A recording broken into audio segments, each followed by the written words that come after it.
Na aula de hoje vamos ver transformações de variáveis aleatórias multidimensionais para o caso contínuo. Vamos falar do capítulo 3, parte 15.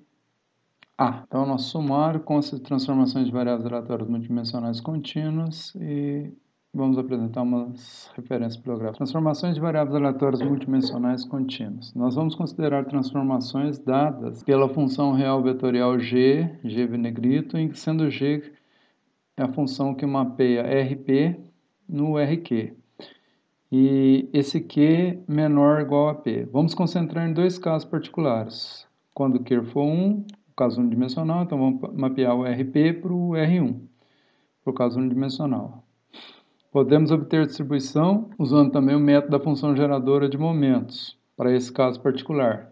Só que isso veremos depois que virmos o conceito de função geradora de momentos. Nesse caso aqui, vamos ver os métodos tradicionais. Segundo caso, quando Q é igual a P, então nós exigiremos transformações sejam injetivas, ou seja, transformações 1 para 1. No primeiro caso, quando Q é igual a 1, podemos criar P menos 1 funções, que são transformações, arbitrárias, que não estamos interessados nela, tais que as P funções GI, que compõem o vetor G, essas adicionais, e mais a original, formam uma transformação injetiva. Isso vale também para todas as outras transformações em que o Q seja menor que P, porém maior ou igual a 1. Então, para o caso de Q igual a 1, criamos P menos 1. Se o Q fosse 2, criamos P menos 2 funções arbitrárias. Em todos os casos, o vetor aleatório p-dimensional x possui função densidade conjunta f de x, conhecida, obviamente.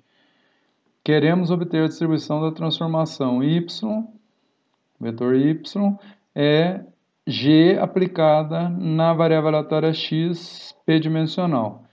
E esse G é uma coleção de Q funções do vetor aleatório x. Então, G mapeia RP em RQ e o Q é um número entre 1 e P, podendo ser 1 e podendo ser P.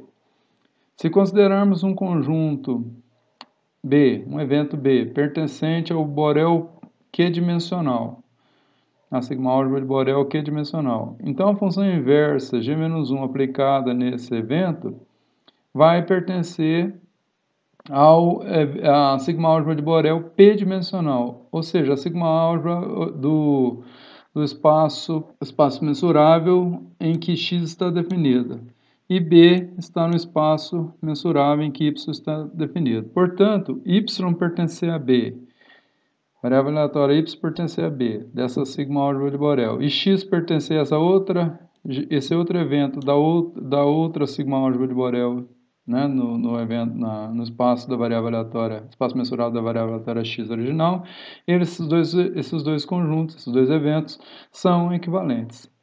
As medidas de probabilidade para o dado y pertencer a B e para o dado x pertencer a g-1 de B são, portanto, iguais. O interesse que nós temos aqui, nesse caso particular, é um conjunto B específico. É o conjunto de todos os vetores Q-dimensionais y asterisco, y1 estrela, y2 estrela, y2 estrela, estrela, asterisco. Transposto todos os conjuntos Q-dimensionais y pertencente a RQ dos reais, tal que esses valores aqui, y1, y2, yq asterisco, estão entre menos infinito e o valor yi que está fixado, que é o componente do vetor y correspondente ao vetor y estrela, para i variando de 1 até q.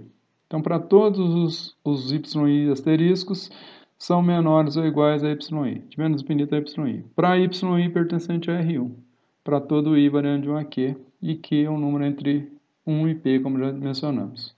Portanto, a probabilidade do y pertencer a v, a esse vetor definido dessa forma, é equivalente a determinar a função de distribuição conjunta de y, ou seja, determinar o f de y, ou seja, a probabilidade do y ser menor, esse y aqui, da variável aleatória y ser menor que esse yzinho aqui que está fixado aqui na definição do conjunto B.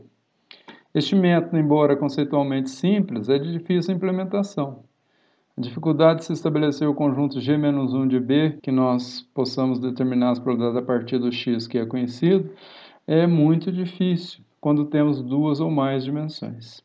Não é fácil estabelecer isso. Isso que gera dificuldade nesse método. O teorema 1.1, nós vamos apresentar a teoria para isso, que é o método da função de distribuição para variáveis aleatórias contínuas multidimensionais.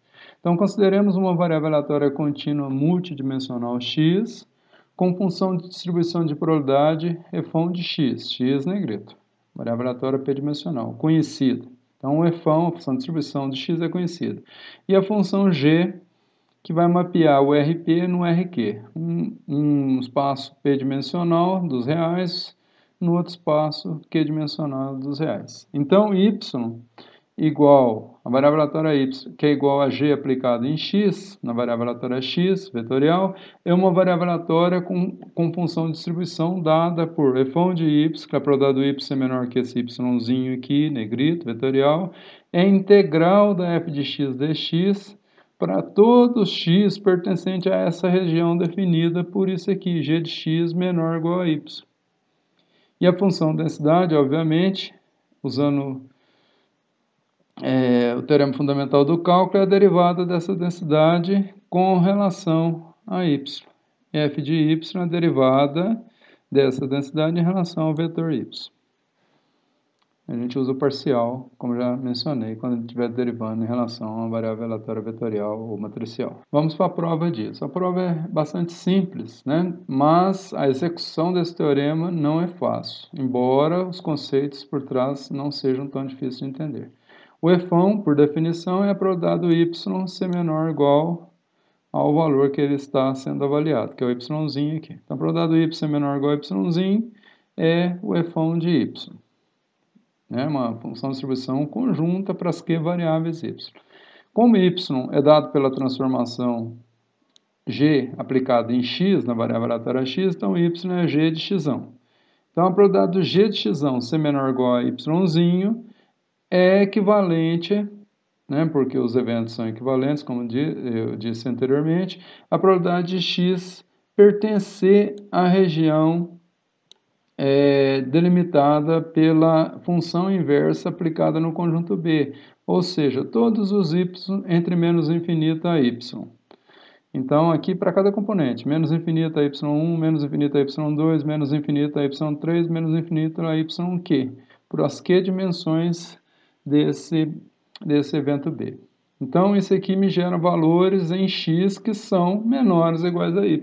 Isso é a definição disso. Portanto, a probabilidade de um evento para uma variável aleatória x é a integral da sua função densidade probabilidade na região delimitada pelo evento que estamos considerando. E esse evento são todos os valores de x do espaço p-dimensional, porque o x é p-dimensional, tal que g de x seja menor ou igual a y. Ou seja, g de x pertence àquele y que nós definimos, aquele conjunto B, aquele evento B que definimos anteriormente. E isso aqui é a função de distribuição de y dada em 1.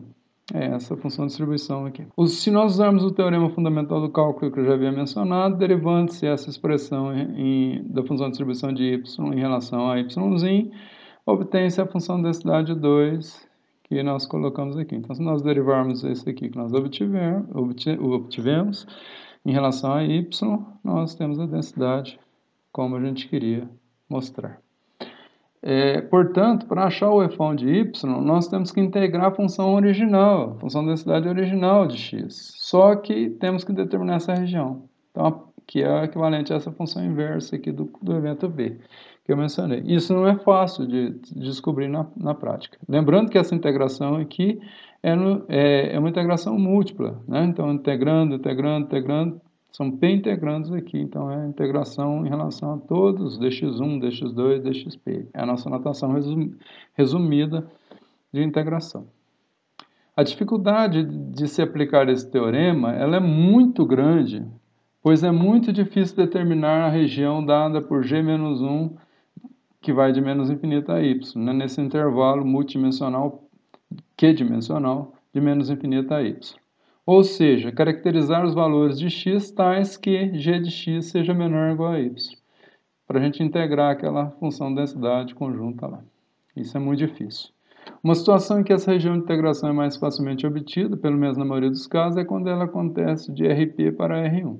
Então, às vezes é mais fácil isso, mas nem sempre. Vamos dar um exemplo disso. Soma de variáveis aleatórias bivariadas uniformes no quadrado. Suponhamos que x1 e x2 sejam variáveis aleatórias contínuas distribuídas uniformemente no quadrado de lado 1. Ou seja, x1 está entre 0 e 1 e x2 entre 0 e 1, cuja função da densidade de probabilidade conjunta está no quadrado, ele tem área 1, é 1 sobre a área, a função da densidade, nessa região do quadrado, de 0 a 1, de 0 a 1, para o x1 e para o x2. Então, a função da densidade x1 e x2, conjunta, avaliada em x1 e x2 é 1, se o x1 e x2 simultaneamente estiverem nesse quadrado. E 0, caso contrário, se esse ponto x1 e x2 não estiver no quadrado. Então, nós queremos determinar a função de densidade de probabilidade e a função de distribuição de y dado pela transformação g de x, que nesse caso aqui, a nossa função g, ela não está em negrito, porque ela é uma função do RP, que é o R2, para o R1. Então, x1 mais x2. Então, nós estamos transformando com o q igual a 1, daquele exemplo lá. E essa transformação vai gerar uma nova variável, variável y, que é a soma das duas variáveis originais, x1 e x2. Então, a soma dessas variáveis aleatórias, dos componentes dessa variável aleatória uniforme no quadrado unitário, de lado 1. O evento y ser menor ou igual a y' para um y entre 0 e 2. Veja que se x1 varia entre 0 e 1 e x2 varia entre 0 e 1, o menor valor que o y, que é a soma das duas variáveis, pode assumir é o valor 0, se ambas forem 0. E ambas as variáveis têm seu máximo igual a 1, né? x1 no máximo é 1, x2 no máximo é 1. Somando 1 em 1, temos 2 como valor máximo do y. Então, o y varia de 0 a 2. Então, a probabilidade de y ser menor ou igual a y' para y nesse intervalo, entre 0 e 2, ela é equivalente, né, obviamente, a x1 mais x2, porque o y'zão é a soma das variáveis, ser menor ou igual a esse valor y'zinho. Para x1 entre 0 e 1 e para x2 entre 0 e 1. Para outros valores é 0. É um evento nulo, um evento vazio, que não nos interessa, a probabilidade vai ser 0. Se y é maior que 2, o efão de y é igual a 1, porque o y só assume valores no máximo igual a 2, como eu expliquei. E se o y é menor que 0, o efão de y é 0. E para valores de y intermediários, entre 0 e 2, temos a seguinte linha de raciocínio para a gente achar a função de distribuição e a função de densidade da variável aleatória y.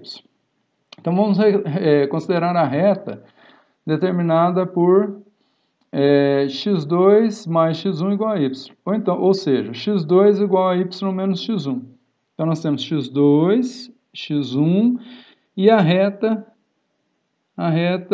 x2 dado por y menos x1. Essa reta aqui.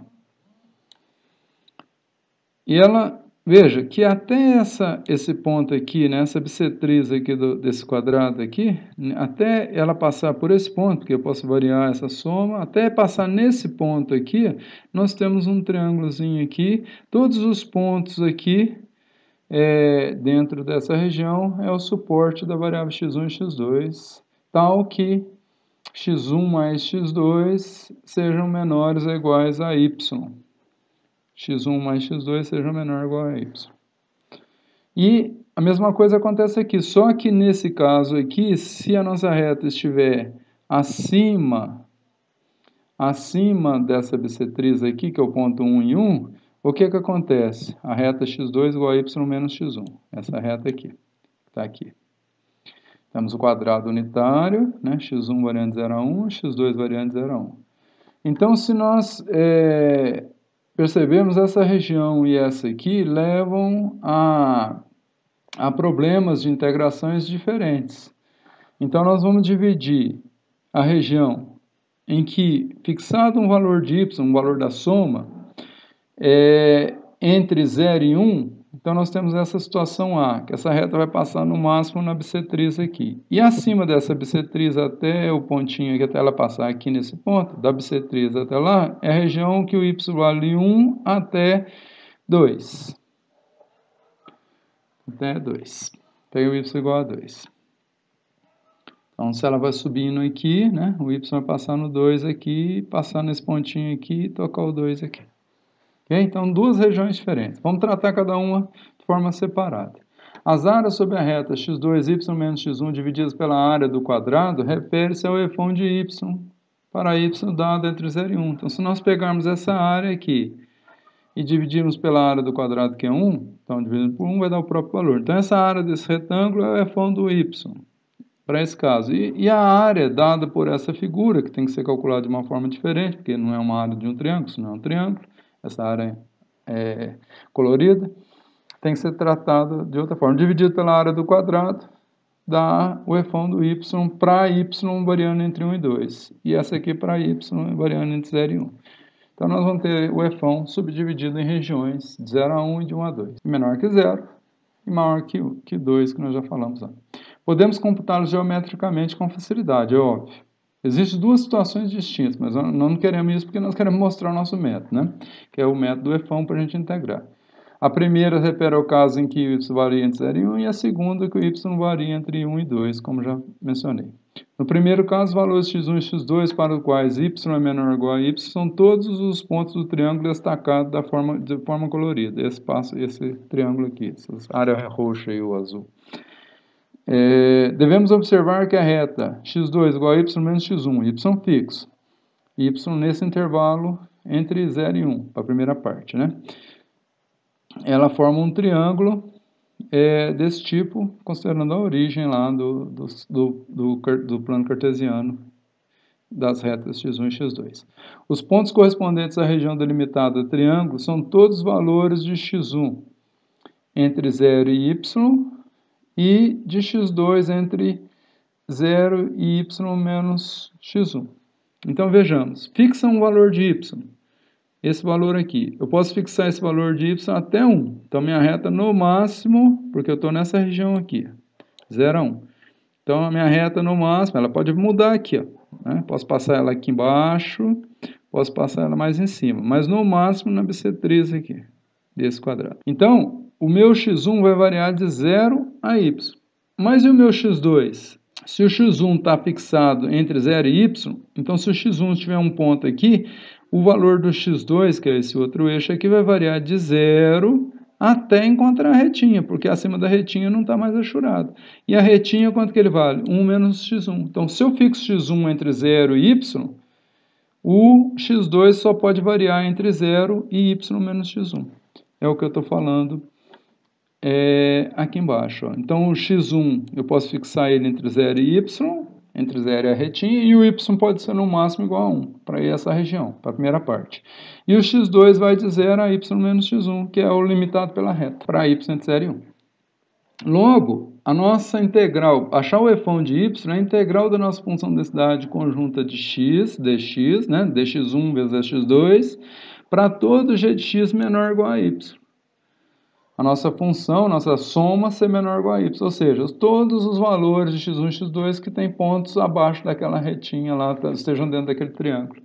Portanto, eu vou integrar uma função que vale 1, porque essa função de densidade é igual a 1, que é uniforme. Eu vou integrar em relação a x1 de 0 a y. Então, o x1 pode ser um valor qualquer entre 0 e y.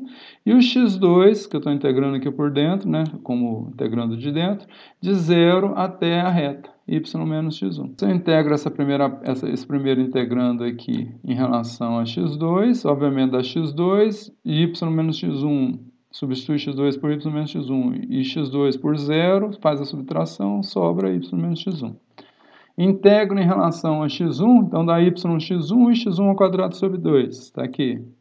Variando de 0 a y.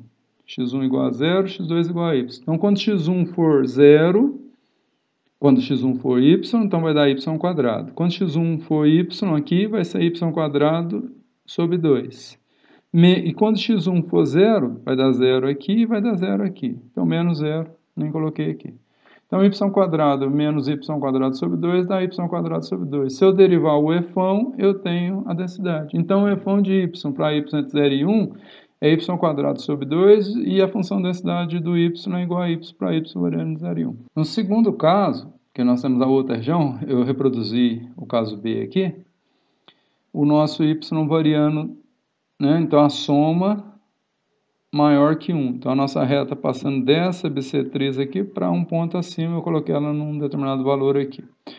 Então, se nós pegarmos dois eventos, ó, até o y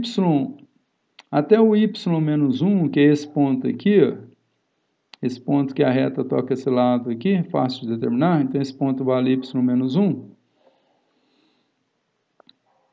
Até esse ponto aqui, toca esse lado do quadrado aqui, eu tenho essa área aqui, ó, se o x1 estiver nessa região aqui, o meu x1 pode variar de 0 a y menos 1 e o x2 pode variar de 0 a 1. Então, tudo vai estar azulzinho, roxinho. Então, se o x1 estiver aqui nessa faixa, 0 a menos 1, e o x2, qualquer ponto de 0 a 1, perfeito, vou estar na área roxinha, uma área delimitada. Agora, se o x1 for fixado entre y menos 1, que é esse ponto aqui, até 1, que é esse outro ponto aqui, então eu vou ter a variação do x1 de y menos 1 até 1, mas o x2 vai variar de 0 até a reta, que é y menos x1. Então, fixado x1 nessa região, o x2 só pode variar de 0 até a reta, até y menos x1. Senão, o ponto vai estar fora aqui numa região não achurada e não está no suporte da variável aleatória, para a soma da y, né, menor ou igual a y. Então, nós temos dois eventos disjuntos. Quando o x está entre 1, né, está entre 0 e y menos 1, e o x2 está entre 0 e 1. Então, esse é um dos eventos. E o outro evento, que vai dar essa outra parte da área, então, como se eu estivesse dividindo essa área em duas partes. Essa área desse retângulo de cá, a área desse triângulo mais a área desse quadradinho aqui. A área desse triângulo mais esse quadradinho eu consigo por integração nessa outra região.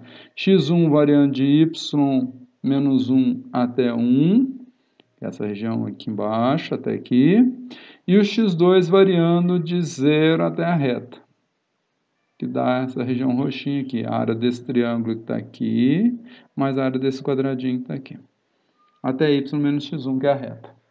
Então, esses dois eventos, se eu somar a probabilidade, o F1 do y'zinho é a probabilidade do x estar nessa região, x vetorial está nessa região, a probabilidade desse evento, mais a probabilidade desse outro evento aqui. Ora, se a gente usar a integração, tem aqui a soma, a integral na região que g de x é menor ou igual a y, que é essa região roxinha. Então, eu estou dividindo nessa parte aqui, que está fácil, que não tem limitação nenhuma, e nessa outra parte que o nosso y2 está limitado pela reta. Então, a probabilidade do y é menor ou igual a yzinho é a integral da f de x dx, que é 1, né? F de x é uniforme no quadrado, então é 1, ela vale 1. Entre 0 e y menos 1, que é a primeira região, e o x1 variando de 0 a y menos 1 e o x2 de 0 a 1. Então, estou nessa parte aqui. Até aqui e até aqui. Mais a integração dessa mesma densidade na outra região, né, que é o x1 variando de y menos 1 até 1, de y menos 1 até 1, e o x2 variando de 0 até a reta, que é y menos x1. A reta é y menos x1. De 0 a y menos x1 dx2. Agora são integrações muito simples, né? Integração aqui em relação a x2 é x2. x2 substituído por 1 e substituído por 0 dá 1. 1 menos 0 dá 1. Fica a outra integração em relação de 0 a y1 dx1. Aqui dá um x2, né? De 1 dx2. Então, x2 substituído por y menos x1 dá y menos x1. Substituído por 0 dá 0. Então, sobra y menos x1. E a integração de fora. Então, eu fiz em duas etapas. Integração interna, depois a integração externa. Agora, eu vou integrar em relação a x1. Essa parte aqui dá x1, substitui por y menos 1 dá y menos 1, substitui por 0 dá 0, então sobra y menos 1, tá aqui. Aqui dá yx1 menos x1 ao quadrado sobre 2. Ah, tá aqui.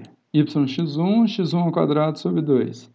Substituindo x1 por 1, e aqui também, por 1, e depois x1 por y menos 1, subtraindo, eu vou ter essa parte aqui. Então, aqui eu tenho y menos 1, e nessa outra parte aqui eu tenho que fazer as substituições. Então, essa parte, quando x1 for 1, dá y, quando x1 for 1, dá menos meio, subtraindo a outra parte, menos, quando x1 for y menos 1. Então, dá y vezes y menos 1, e menos com menos dá mais. x1 igual a y menos 1 ao quadrado sobre 2. Fazendo essa conta, simplificando, eu chego nisso aqui. Então, esse aqui é o fão do y para y variando de 1 até 2. E se eu derivar isso, dá 4, dá 2y negativo e dá 0.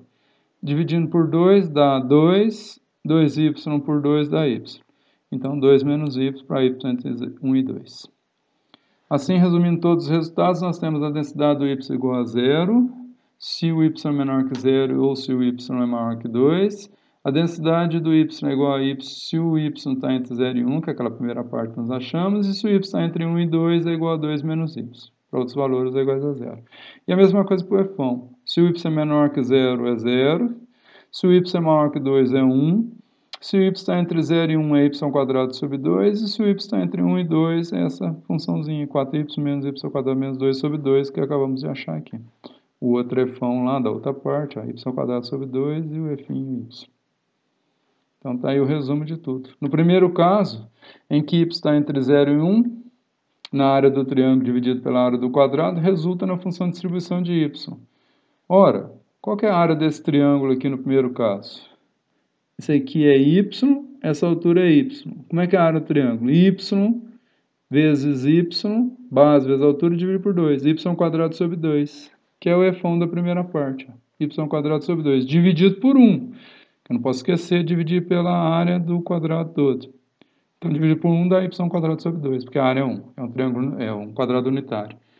Essa outra área aqui, eu posso dividir em duas partes, né? Y menos 1 vezes 1 de área, e mais essa outra área aqui desse quadradinho, mais essa área do triângulo. Acho que eu fiz isso aqui. Para o segundo caso, a área colorida, nesse caso a área é y menos 1 vezes 1, como eu expliquei, mais 2 menos y vezes y menos 1, que é a área do quadradinho lá embaixo, mais 2 menos y vezes 2 menos y, dividir por 2, que é a área do triângulozinho. E simplificando todas essas contas aqui dá isso. Como queremos confirmar, dividir por 1 dá isso. Essa área dividida por 1, que é a área do quadrado unitário, que é dá os mesmos fões, nas mesmas regiões. Então veja que determinar essa região não foi uma coisa muito trivial, né? Vamos fazer um outro exemplo que vocês fiquem por dentro desse método. Suponhamos que x1 e x2 sejam variáveis aleatórias contínuas distribuídas uniformemente no triângulo, ou seja, o x1 é maior que 0, o x2 é maior que 0, e a soma de x1 e x2 ela é maior que 0, porque ambos são maior que 0, e menores ou iguais a 1, portanto, estão num triângulo. Essa área desse triângulo, né, de lado 1, ela dá igual a meio. É 1 vezes 1 dividido por 2, meio. Então, a função de densidade, que é um uniforme, na região do triângulo, é igual a 2. 1 sobre meio, que é 2. Então, para x1 mais x2, está limitado nessa região triangular, para x1 e x2 maiores que 0. E a função de densidade é 0 se os pontos não estiverem nesse triângulo. Eu quero determinar exatamente a função de densidade da soma das variáveis. A nossa função g aqui, que é igual a 1, está mapeando o R2 no R1, de um vetor bidimensional x, que tem x1 e x2, como variáveis deles. Nós temos duas variáveis no vetor x. Me dá a variável escalar y, que é a soma delas. Então, eu quero esse evento aqui, a probabilidade do y, né? Quero achar a probabilidade desse evento, que é a probabilidade do y ser menor ou igual a yzinho. Então, o evento y menor ou igual a yzinho, de menos infinito a yzinho. Obviamente que o y para menor que infinito não serve, ele está dentro do triângulo cujo valor é 0, né? O limite de x1 é maior que 0, x2 é maior que 0. Então, são todos valores positivos. Então, o y está entre 0 e 1. Ele é equivalente à soma, porque y é a soma das variáveis, ser menor ou igual a y. Fixado y. Se y é maior que 1, então o fão, né, o fão de um número maior que 1, então o suporte vai até 1, é 1. E o fão para um número menor que 0 é 0, porque está fora do suporte. Aqui nós temos nosso triângulo. Então, a retinha aqui, ó, x2 mais x1 igual a 1, tirou menor ou igual a 1, você passa o x1 para lá, fica 1 menos x1. Então, x2 menor ou igual a 1 menos x1. Se for igualdade, x2 igual a 1 menos x1. Então, a reta x2 igual a 1 menos x1, né, no caso, o máximo lá está limitado por essa reta aqui, quando y vale 1. Um y menor que 1, um y qualquer menor que 1, a nossa reta fica x2 mais x1 igual a y, portanto, x2 igual a y menos x1, passando o x1 para o outro lado. Então, x2 igual a y menos x1, uma reta aqui. Todos os pontos aqui dentro, né, são pontos do suporte. Então, meu y pode ir de 0 a 1. Se ele for 1, essa reta que está aqui com o achurado em roxinho vai coincidir com essa outra reta que está aqui, passando pelo ponto 0, 1 e 1, 0 aqui. E nós teremos toda essa região desse triângulo todinho aqui. Mas se tiver um y fixado, porque eu quero esse evento aqui, para y fixado, eu quero calcular a probabilidade desse evento usando as regiões determinadas pelo x. Então, nossa reta vai passar aqui. Então, quando o x1 ele for y, x2 dá 0, não subiu nada. E quando o x1 for 0, o x2 dá y, nesse outro ponto. Né? 0y e y e 0. Y e 0 por esse ponto. Então, a nossa reta está aqui. Todos os valores abaixo dessa reta estão obedecendo a esse evento aqui, que equivale a esse evento aqui. É isso que nós queremos. A área sobre a reta x2, y menos x1 colorida, dividida pelo triângulo, né, que está determinado lá, o triângulo completo, refere-se ao f de y para y fixado entre 0 e 1. Podemos computá-lo geometricamente. Vamos fazer isso de uma vez. Esse triângulo aqui tem 1 vezes 1, tem a área 2, meio. Né? 1 vezes 1, 1, dividido por 2, meio. Essa área desse triângulo aqui é y vezes fixado y vezes y quadrado, dividido por 2. Base vezes altura, dividido por 2. Então, dá y quadrado sobre 2 dividido por meio. Y sobre 2 dividido por meio dá, multiplica invertido, vezes 2 sobre 1, então dá y quadrado. Então, o nosso f vai ser y quadrado, geometricamente. Mas vamos fazer por integração, que é o nosso objetivo. Então, no nosso f de y, a integral de f de x, usando o resultado do teorema, dx, integração dupla, né? Para todos os valores de x, tal que g de x seja menor ou igual a y. Para todos os valores dessa região, desse triângulo aqui, em roxinho. Ora, fixado o x1, fixado x1 entre 0 e y, né, qualquer valor do x1 entre 0 e y, o valor do x2 vai estar limitado entre 0 até a retinha, que é y menos x1. Então, vou fixar o x1 variando de 0 a y e vou variar o x2 de 0 até a reta, que é y menos x1, porque x1 está fixado. Então, as regiões de integração vão de 0 a y para x1 e de 0 a y menos x1, que é a retinha, para x2. Da função densidade conjunta, porque esses pontos estão dentro do suporte, que é o triângulo maior aqui, que tem uma área em branco, inclusive, que não foi computada aqui. Mas eu quero essa região porque é a região de interesse para achar o f dela. Então, nessa região, a densidade vale 2, né, que é uma uniforme no triângulo. Portanto, se eu integro para o x2 aqui, dá 2x2, substituo por 1 menos x1, substituo por 0, faço a diferença, sobra 2 vezes y menos x1. Agora eu integro em relação a x1. Então, ponho 2 em evidência, dá y x1 e x1 ao quadrado sobre 2. Substituo por y e por 0. Quando subtrair por 0 vai dar 0, então vou substituir só por y aqui. Dá y quadrado. E aqui dá y quadrado sobre 2, mas está multiplicado por 2, 2 vezes y quadrado e 2 vezes y quadrado sobre 2. Isso aqui dá y quadrado, 2y quadrado menos y quadrado dá y quadrado. Como a gente já havia previsto lá atrás, derivando isso aqui em relação a y, dá 2y para y entre 0 e 1. São os valores da soma, no mínimo é 0 e no máximo é 1, porque está limitado pelo triângulo. Porque se uma das variáveis for 1, a outra só pode ser 0, então a soma só pode ser 1. Vamos considerar um método que na maioria das vezes é mais fácil ser aplicado, o método da transformação. Vamos considerar apenas transformações tipo 1 para 1. O objetivo é obter uma função de densidade y igual a g de x a partir do conhecimento da função conjunta de x, f de x. Então, se nós tivermos f de x, tivermos a transformação de interesse, nós vamos utilizar o método da transformação, né, que apresentamos anteriormente. Não importa se essa função seja um conjunto, uma coleção de que funções lineares ou não lineares. O caso linear nós vamos tratar especificamente na segunda videoaula, aula B dessa parte aqui. E funções quaisquer, não lineares ou lineares, de uma forma geral, sem especificar, vamos tratar aqui nesse teorema. Em todos os casos, que não vou apresentar a seguir, em todos os casos consideraremos a transformação inversa, que a transformação inversa existe, ela é dada por x igual a g menos 1 de y. Então, dada a transformação, y igual a g de x, a inversa vai existir, ela é 1 para 1. É uma função injetiva, a g. Mas antes de falar disso, vamos falar da matriz jacobiana da transformação, que é um conceito muito importante para esse caso. Vem lá do cálculo multivariado.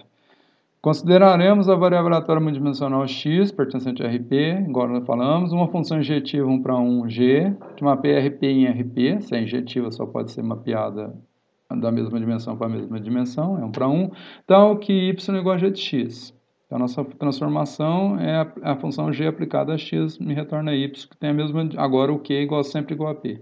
E cuja função inversa, g menos 1 aplicado em y dá o x, existe e é diferenciável para todo y. Então, g menos 1 de y, ela pode ser derivada em relação a y para todo y no suporte da variável aleatória y. Portanto, considerando a função y igual a g de x, cuja inversa é x igual a g menos 1 de y, então aqui avaliada nos valores da variável aleatória, né, para ficar igual a função matemática e não na variável aleatória per se, ou nas variáveis aleatórias per se, né, nós temos agora x igual a g menos 1 avaliado em y, a função inversa aplicada em y.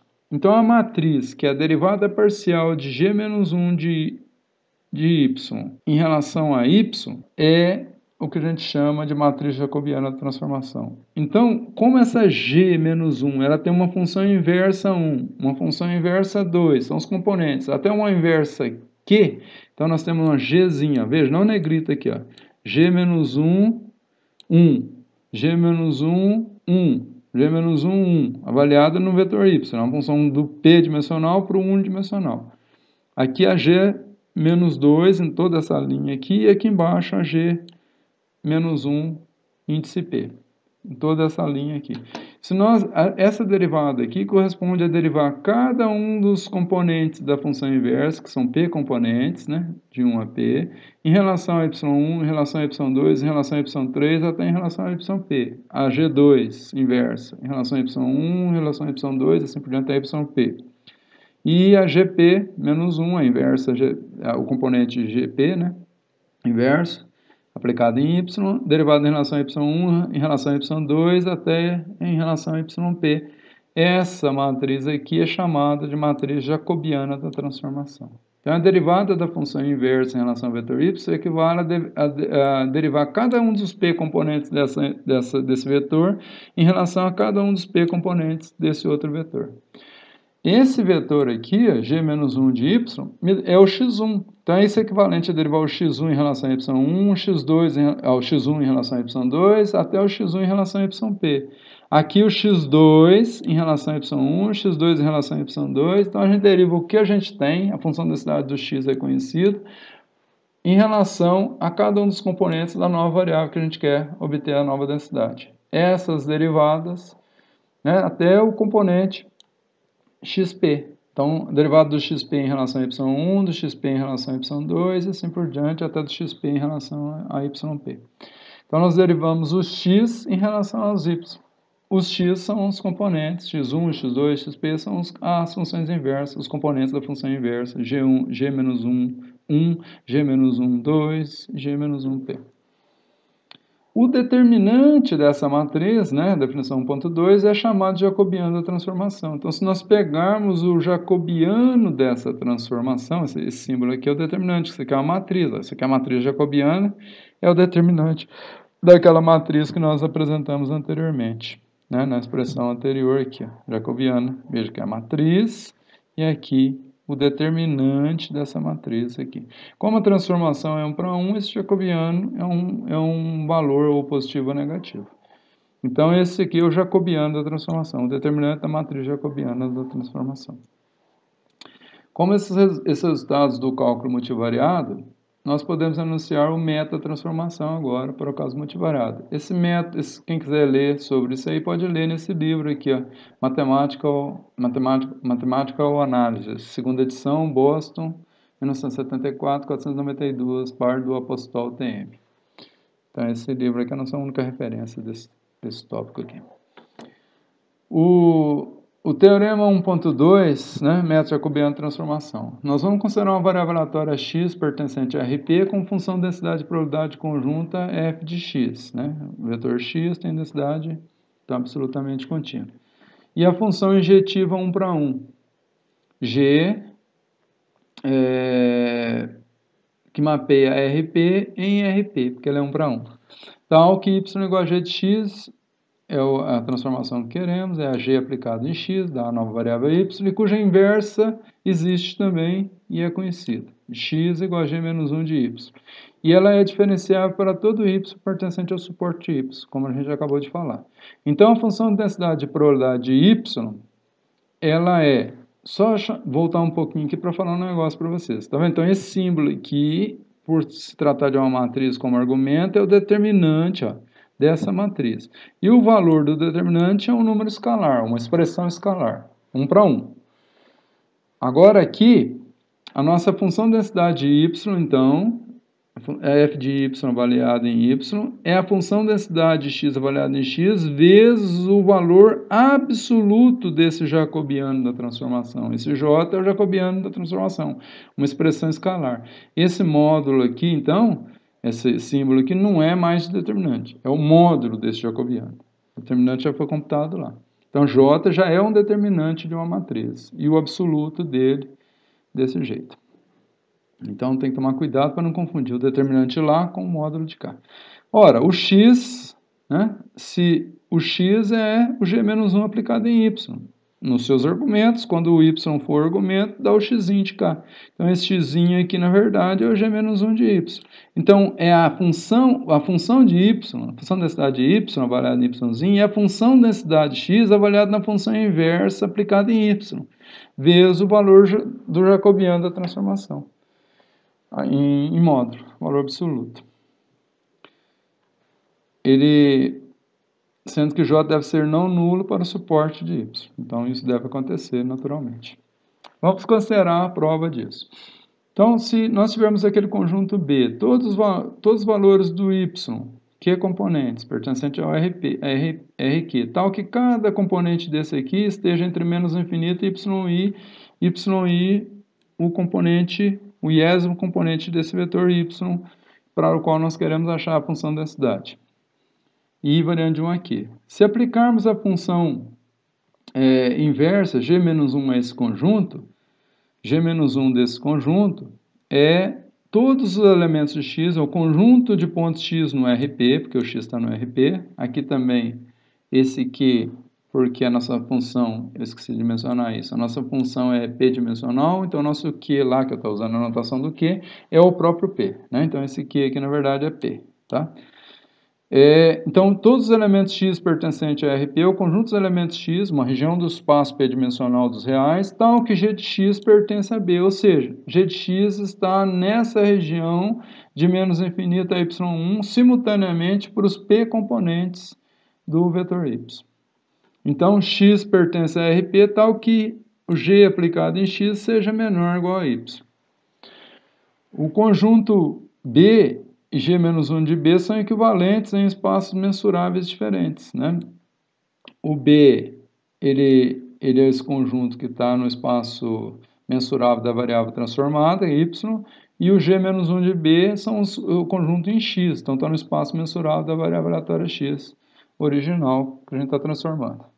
Eles são equivalentes e têm espaços mensuráveis diferentes, uma de uma variável e outra da outra. Logo, as probabilidades, se a probabilidade de y pertencer a esse conjunto B, a probabilidade do y, que é o Fão, né, do y, pertencer a essas regiões do intervalo de menos infinito a cada componente y e simultaneamente para os p componentes, é equivalente à probabilidade do x pertencer ao g menos 1 de b, que é esse conjunto aqui, os conjuntos dos elementos x em RP tal que g de x seja menor ou igual a y, por um y fixado.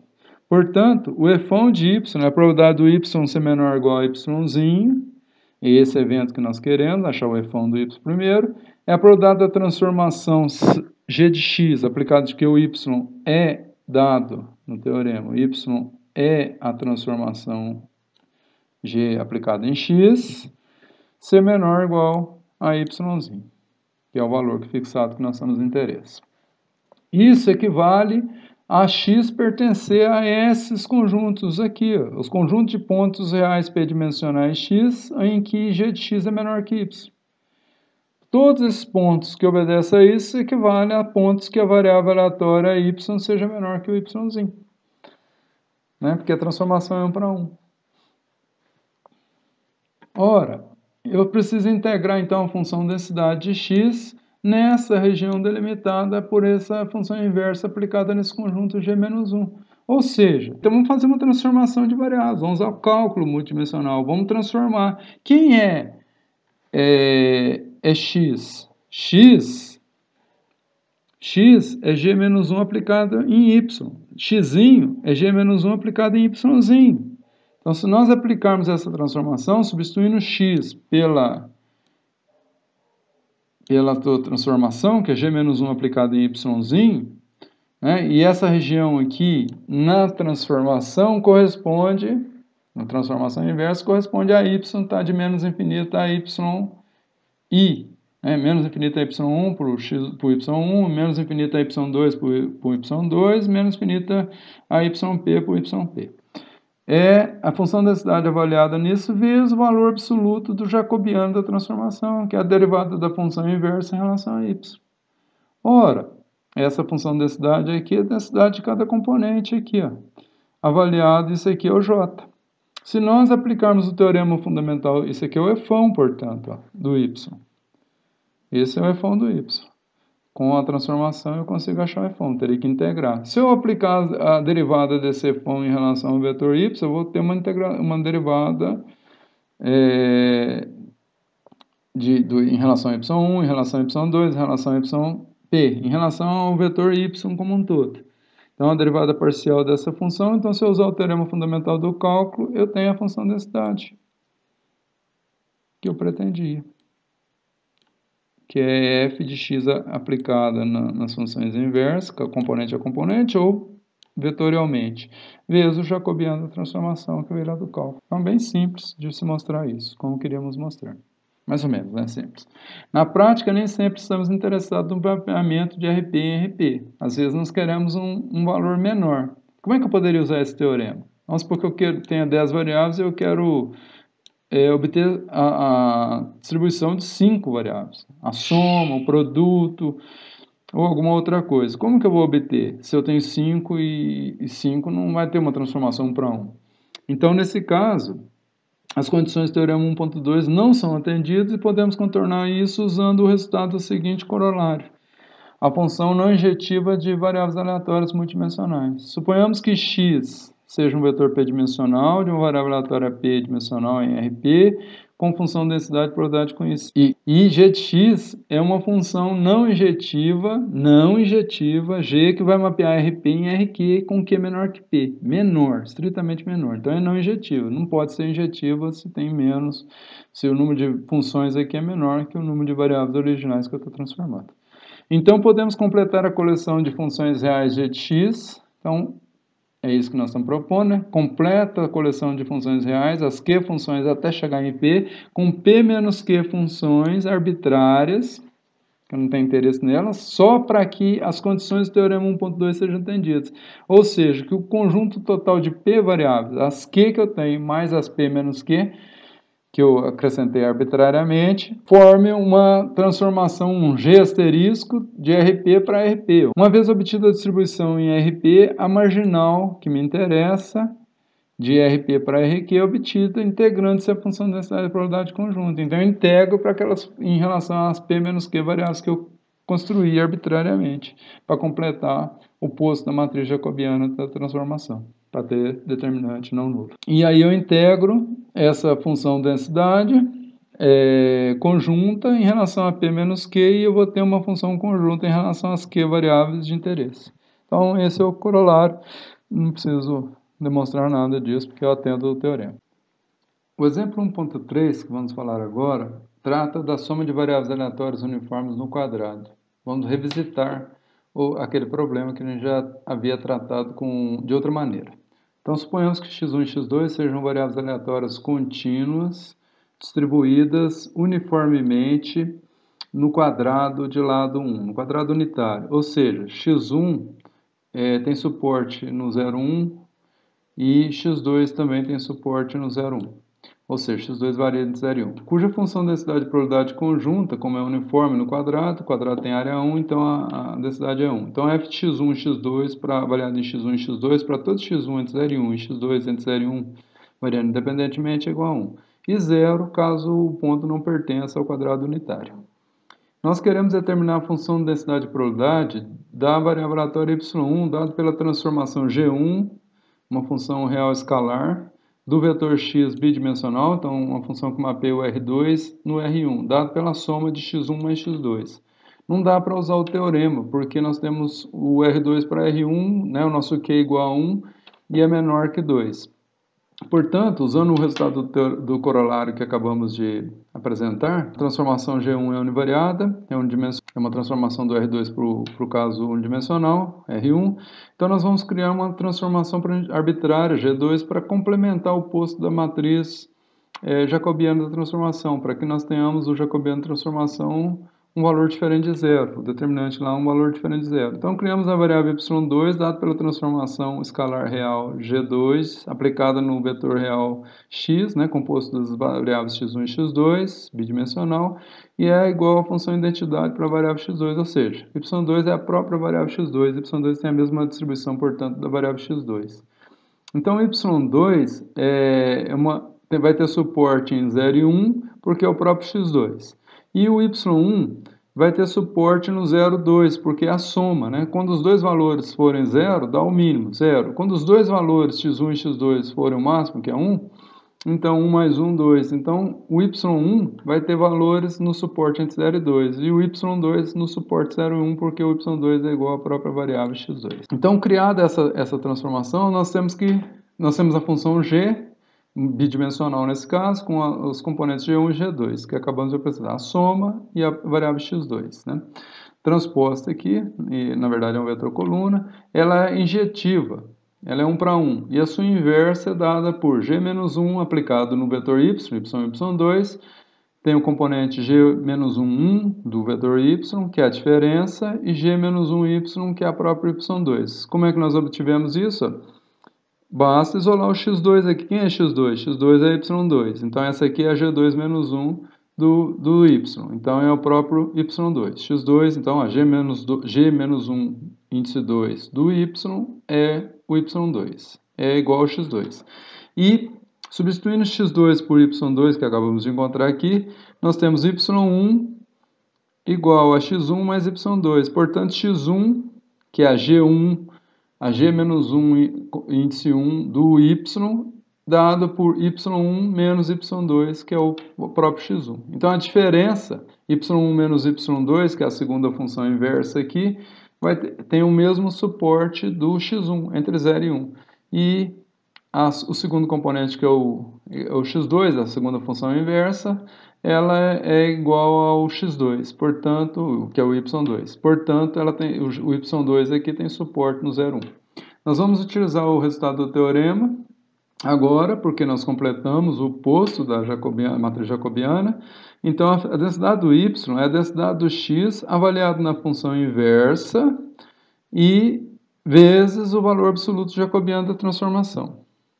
Quem é o jacobiano da transformação? É o determinante da matriz das derivadas parciais. Derivamos na linha 1 dessa matriz, que nós vamos achar o determinante, derivamos a função g-1 do y em relação a y1 em relação a y2, depois derivamos o segundo componente em relação a y1 e y2. Então, essa função derivada em relação a y1 é 1. Essa função derivada em relação a y2 é menos 1. A segunda linha, derivada de y2 em relação a y1, não tem y1, então é constante, então é 0. A derivada do y2 em relação a y2 é 1. Então, uma derivadinha simples, fazendo o determinante aqui, 1 vezes 1 menos 0, dá 1. E esse valor já é positivo. Então, o jacobiano da transformação é 1 e ele é um valor positivo. O valor absoluto jacobiano da transformação também é 1. A função da densidade conjunta do vetor y é, como vimos lá no teorema 1.2, densidade do x avaliado na função inversa vezes o valor absoluto jacobiano, que nesse caso é 1. Portanto, é f de x avaliado no primeiro componente, avaliado em y1 menos y2, no primeiro componente, e para o segundo argumento, ele é avaliado no g-1, 2 do y, que é o y2. Então, está aqui o segundo argumento. Vezes o valor absoluto jacobiano, que é 1. Então, vezes 1 dá o próprio valor da função. Então, a densidade do y é esse valor aqui. Mas quem é a densidade do y? A densidade do y ela é constante para os valores de x1, que no caso está sendo representado pela diferença, e do x2, que no caso está representado por y2, entre 0 e 1 e 0 e 1. Então, independentemente dos valores aqui, entre 0 e 1 e 0 e 1, nós temos que o valor da densidade do y também é uniforme, que vai dar 1. Portanto, como x é uniforme, esse valor é 1 para todos os valores do primeiro argumento entre 0 e 1 e do segundo argumento entre 0 e 1. Óbvio que esse argumento aqui é o x1, como eu acabei de mostrar. E, portanto, ele varia entre 0 e 1, porque a soma menos a soma é x1 mais x2, menos o y2, que é x2, dá o x1. Então, isso aqui está representando o x1, que é um valor, que é um uniforme entre 0 e 1, que é um dos lados do quadrado. E o y2 está representando x2, que é o valor de 0 e 1, que é o valor os argumentos da função inversa.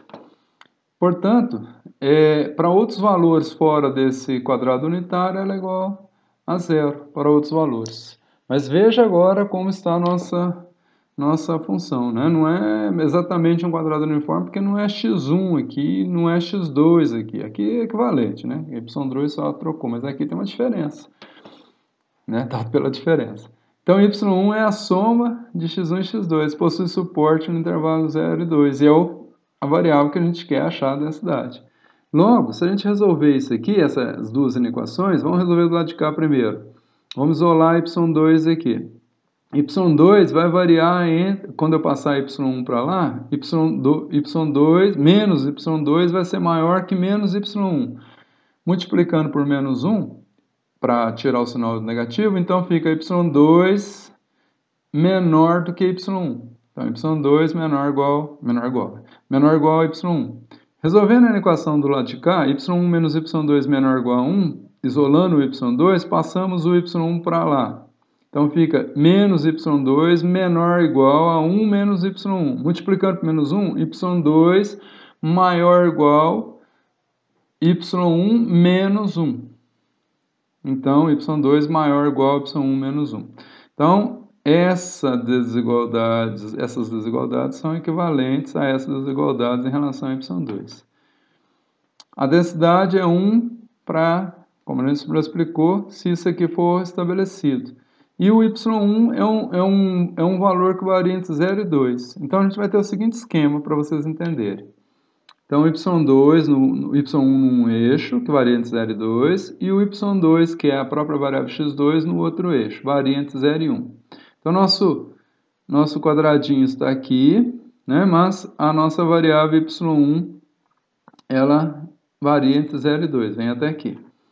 O que acontece? Nós temos a reta, vamos pôr igualdade aqui, ó, y2 igual a y1, Então, y2 igual a y1 gera essa reta aqui. E temos a outra reta, né, usando igualdade aqui, y2 igual a y1 menos 1. y2 igual a y1 menos 1. Essa outra reta aqui. Bom, o que acontece? Nós temos que ter fixado um valor de y1 entre 0 e 2, um valor de y1 entre 0 e 2, o y2 ele vai variar, fixado o y1 entre 0 e 2, o y2 vai variar dessa reta aqui até essa reta. Lembrando também que a diferença tem que estar entre 0 e 1 e o y2 tem que estar entre 0 e 1. Portanto, nós temos fixado o y1 nesse eixo aqui, nós temos que ter no triângulo vermelho o y2 variando de 0 até a reta, até o valor de y1, porque eles são iguais, e quando isso vai acontecer, isso aqui vai variar de 0 até esse ponto aqui, até limitado pela reta, até o valor de y1 que está fixado entre 0 e 1, até quando o y1 for 1. A partir do y1 a partir do 1, quando o y assume o valor 1 ou mais, então nós passamos para o triângulo amarelo. Então, o nosso y, fixado um y1 nessa faixa aqui do 1 até o 2, nosso valor do y2 tem que ser maior que y1 menos 1 e menor que igual a y1, né? Mas, então ele não tem esse limite aqui, ele vai barrar aqui porque ele não pode ser maior que 1. O y2. O y2 varia de 0 a 1. Então, portanto, ele vai variar da reta determinada por y2 igual a y1 menos 1, então de y1 menos 1 até 1. Então aqui, fixado um y1 nessa faixa aqui, ó, por exemplo aqui, o y2 varia de 0 até y1. Fixado um y1 nessa faixa aqui, o y2 varia de y1 menos 1 até 1.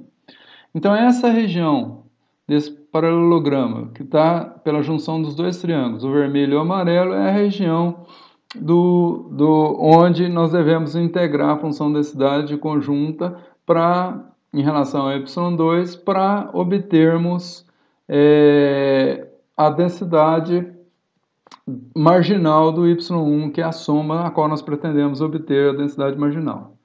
Então, fica claro, né, só para concluir, que devemos considerar duas regiões para y1. A primeira entre 0 e 1 e a segunda entre 1 e 2, para frisar o que eu acabei de falar.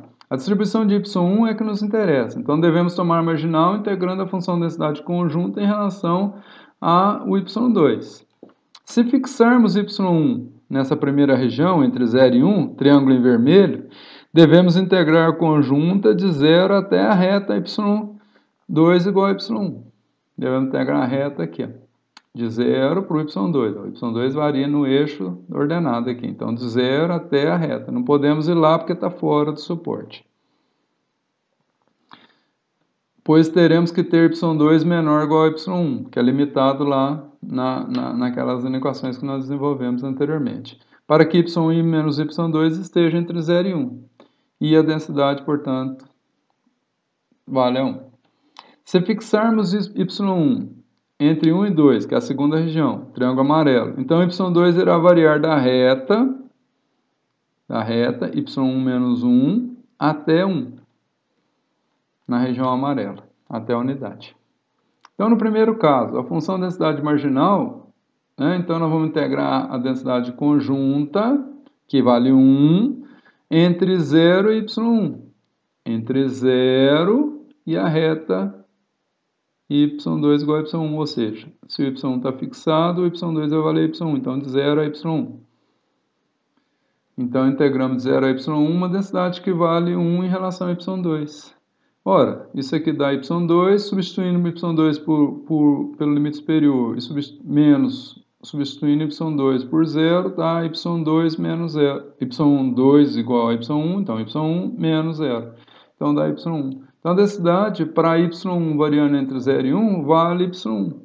No segundo caso, a função densidade de y1 ela deve ser integrada, né, no triângulo amarelo, na região limitada pela reta até 1. A reta fixada y1, 1 entre 1 e 2, então a reta vai valer y1 menos 1 até 1, até a unidade.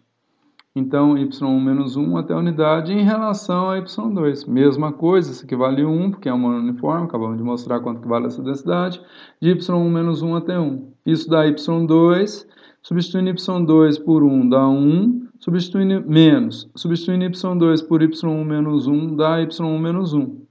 Fazendo essa conta aqui, 1 menos mais 1, né? Menos com menos mais. Então, 1 mais 1, 2. Menos y1. Então, dá 2 menos y1 para y1 entre 1 e 2. Então, a densidade é quebrada em duas partes. Entre 0 e 1 ela vale y1, entre 1 e 2 ela vale 2 menos y1. E, resumindo os resultados, nós temos a densidade do y1 avaliada em y1 vale 0, se o y1 for menor que 0, ou se o y1 for maior que 2. Então, fora do suporte, que é o 0,2. Entre 0 e 1, ela vale y1, acabamos de achar, e entre 1 e 2, ela vale 2 menos y1, como a gente já havia mostrado anteriormente para o outro método. Só que lá nós chamamos de y, né? Então, a variável y tinha densidade de y e depois 2 menos y.